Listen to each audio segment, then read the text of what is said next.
How can you handle the weirdest questions in a hiring manager's arsenal? MainStreet talked to career experts to find out. How many ping pong balls can you fit in a 747? Now, that's an interesting question, and I think that it could, in certain circumstances, provide the interviewer with information about how you think from a linear perspective.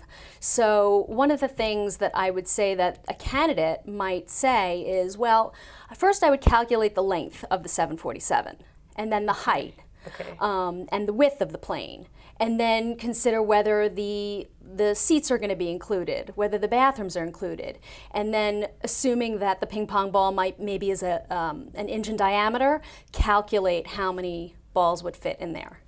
What was the last nice thing you did for someone?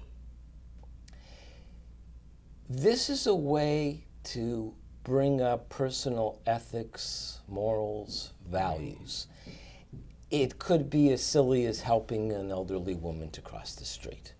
But since this is a work environment, I would say, let me give you an example from work. I once had a colleague who was very stressed out. She was young, she had made a mistake. I stayed with her, I helped her work through it. We came up with a solution, we implemented it. On a scale of 1 to 5, how weird are you? Now, that is an interesting question because depending upon the environment that you're interviewing in is really going to help you govern how you answer a question like that. So if you're interviewing in a more traditional environment like a financial services company, for example, you're probably going to err on the side of a more conservative number.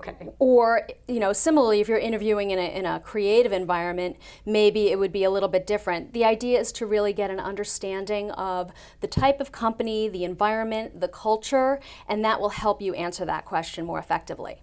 Tell a joke. Now, see, I'm not a good joke teller, personally.